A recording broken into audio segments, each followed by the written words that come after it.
just thought I'd drop in and give you a little heads up on the magnetic pole migration. First of all, strange acronym. I think you can gather why it caught my attention. It's Mars Atmosphere and Volatile Evolution Mission. Basically, it's a short video which I've put up on my website, poleshiftnews.com, no spaces in between the Poleshift News, and it's a story about a planet that loses its atmosphere, and it's all related to its bow shock on the magnetopores, or part of the mechanics of the magnetosphere. I think what would be a good idea as well is if I put up a diagram of the magnetosphere in all its elements broken down, so that when we do mention things such as the magneto or the magnetopores or the bow shock, some people out there that don't have the understanding of what those components of the magnetosphere are can identify them, or at least can have a look at the map that I'll put up on the website later on next week. They can cross-reference what it is we're talking about. So I've come across a few interesting articles. They're not the newest of articles. I think one is from November 2015, and I think one was from 2014. But this one was talking about scientists, I believe from NASA, probably Goddard Space Flight Center, that are doing work on the magnetosphere and the weakening of the magnetosphere in general, have claimed that it's weakening at an alarming rate now. It's been suggested at least 10 times faster than ever before. Now, this is interesting, and I only wish that our magnetometer station was up and running in as far as collecting data, because it is up and running now. We're getting the data in the raw form that we need to process it. But if it was data logging, we would have a graph on that website where we could see these speed changes real time and when they occur. Remember, as we've been going back over some of the historical data during this magnetic pole shift, over the last 100 years of data, we've seen the magnetic pole go up at least 3 gears, where it covers more distance in less time. So I'm just wondering whether this is an indication of another gear increase, where we are moving over more distance at even lesser time. They also believe that they've spotted this weakness through the use of their spacecraft mission Swarm, and the weakness in the magnetosphere is at an altitude of around about 370,000 feet, and it is over the northern hemisphere. Now, I was going to pull up the weather modelling system so that we could see what region we're talking about. I know a lot of people know where Greenwich Mean is, and it's west of that, but if we just get up a general picture of where the northern hemisphere is, I'm pretty sure that some of those people in the United States, Chile and places like that, well, not so much Chile because that'd be southern hemisphere, but anywhere over the equator, over the States, possibly might be alarmed. So let's have a look at that. So here we go, the northern hemisphere of the United States and Canada. What you might find interesting is the colder regions in blue. And as you know, if you've watched a few of the videos, you know that this is where, if we overlaid the magnetic data on this weather modelling system or program, we would see that it would be in the same region. And this is, I believe, a direct result of the parting of the main north magnetic dipole. And I find it interesting that now this region is weakening in magnetic strength or field strength, and this is the region that NASA have pointed out that is where it is actually weakening. So one other thing I wanted to just show you right now, you know me, I'd done an experiment a few years ago now where we heated a magnet up, we found that the magnetic anomaly or strength weakened with a result of increase in heat. We also deduced from a theory I came up with that the magnetic field would be stronger in colder regions of the Earth, hence why they're in the Arctic regions. I don't think that there's a coincidence for that, and I don't believe also that the rotational axis is there as well.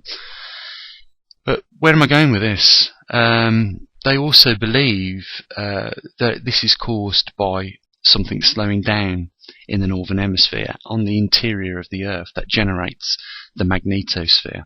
So it's something to do with a slowing down of the magneto, that component that generates the magnetosphere, as well as the dipoles.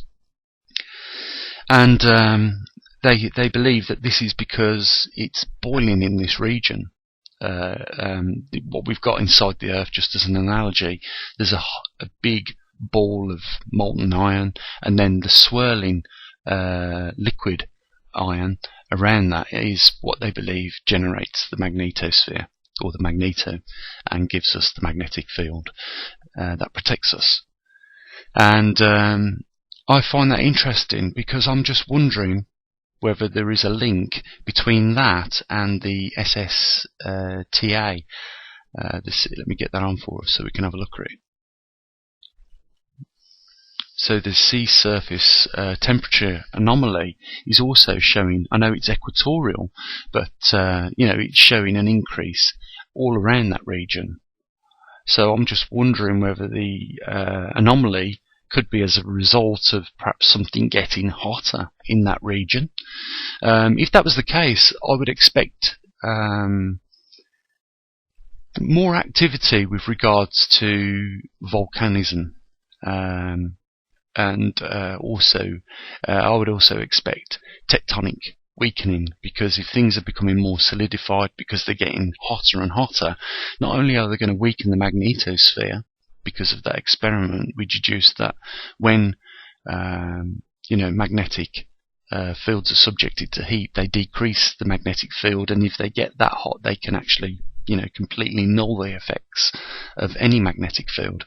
I'm just wondering, it passed my mind, and this is going to sound crazy, while I was boiling some spaghetti today, whether it's containing the heat, perhaps because of over the years, up until recently, the crust has probably thickened in that region, and now because of this increase in heat over recent years, it's actually starting to solidify it more, and pressure could be building in that region. And one of the signs would be a weakening magnetic field in that region. And also, I remember, I'd have to check the facts on this, but didn't somebody recently come out and suggest, or wasn't it an actual fact, that the Yellowstone region had actually risen? The whole region had risen slightly. Now, to me, that would be an increase in pressure building underneath there. I'm not trying to suggest that we could possibly see a Yellowstone eruption. What I'm trying to do is work out the relationship between the sea surface temperature anomaly and to see whether that has some part of the mechanics in this magnetic pole reversal. That's where I'm going with this. I haven't got no evidence of that. It's all I'm just trying to get a better understanding, but some of the things are starting to fit. So that'll be the some of the things I'll look a bit further into in the next week.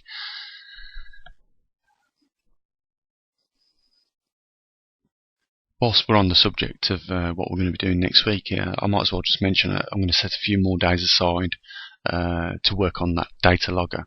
I've got an idea what's causing the conflict between the transceiver and the data logger is that they're both using chip select 10, so I'm going to try and get around that problem. I know that you can do it because I've seen people using data loggers and also GPS modules.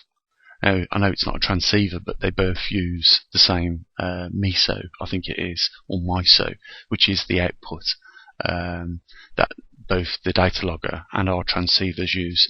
I won't go into too much detail and bore everyone with that, but I have found another 100 ways last week not to get it working the way we want it to. I've got to say again, the magnetometer station's working. It's transceiving, and really, to get it this far is a milestone. People just sometimes don't have an idea of what actually has gone into that, and to get it this far. I mean, to source the electronics, to get them working, get them collecting the data, and then sending it wirelessly to a master to receive it, and then get it up on some form of even serial, which is a screen that you can get up on your computer, and see that data coming off those magnetometers that are not connected by wires, to me is a massive achievement. I mean, it's not something I have ever done before, but it's been a bit of a learning curve. But as soon as we crack this with the the data logger, there's no end to what we can send and receive with regards to that. It's just a simple case of adding an extra ID, and that ID could be temperature sensors, it could be GPS locations, etc., etc. We could just keep going and going and going with that, and collecting the data. And so long as we're putting the data in the same format, we can log it. So we can end up with, in not too distant future, I hope, with some really complex charts with lots of different information, which should be put there in a way in which you can understand. We'll have, for instance, magnetometer A, B, and C, and we'll have the temperature at the same time running on the chart, so we can see if there's any temperature variations that affect the magnetometer readings. We'll know. We'll also get one of those GM3, I believe that's what they are, but they're sensors that just are really, really sensitive to any changes in the magnetosphere. And the reason why I want to incorporate one of those sensors into our station is because not only do we want to know the position with regards to the headings of where the magnetic North Pole is, we also want to monitor the field strength, because if NASA have noticed it increase 10 times faster than ever before, then if we've got something measuring that magnetosphere strength, we can also at the time we discover it, find it. I find one of the things very shameful, and you can understand these people just do as they're told in these large organisations, but what I do find a bit of a shame is, at the end of the day, it's public taxpayers' money that have funded these projects such as Swarm, and yet the data is reluctant to come forth. And I think there is a big interest and a growing interest in this topic, and I think it'd be nice for people to get hold of some real data. I'd like to be able to get hold of some real data, not the stuff that they put out on the ESA, the European Space Agency's channel, but real data that we could compare and share. So guys, the only other thing I want to do is thank those people that donated a week ago. It's been a week since we've had any donations on the channel, and the more that we raise as a small community, and it is really like a specialist community, this is, in that it doesn't have massive amounts of people, but saying that, it is international, and although we've only got 6,000 subscribers or nearabouts, the actual videos total to around about 90,000 views per month, and that has only been possible by the help from some of you guys and the time that I've dedicated to it. And I only hope that the help continues from you guys, and it just encourages me massively to put the time into it. It's an important time, guys. It's a rare time as well, because the last time that this anomaly took place on Earth, with the magnetic reversal 780,000 years ago. No historical data. But I know because it's on such a large inertia, people don't afford it, the real attention that I give it. And I think that what it is because it is on a large inertia. This Earth is 24,000 miles in diameter, longitudinal and latitudinal. So there's a lot of square miles on this planet. And, it's like the fact that we just turn round once every 24 hours at 1,000 miles an hour and orbit our sun at, just proud of 60,000 miles an hour. These things are easily overlooked and not really thought of too much during our days because, we've got things we always seem to be more occupied with, work, paying the bills. It's a shame, and isn't it a shame, that we don't have the luxury of more time to look into more interesting topics such as this, but that's the case. But here's the thing, guys.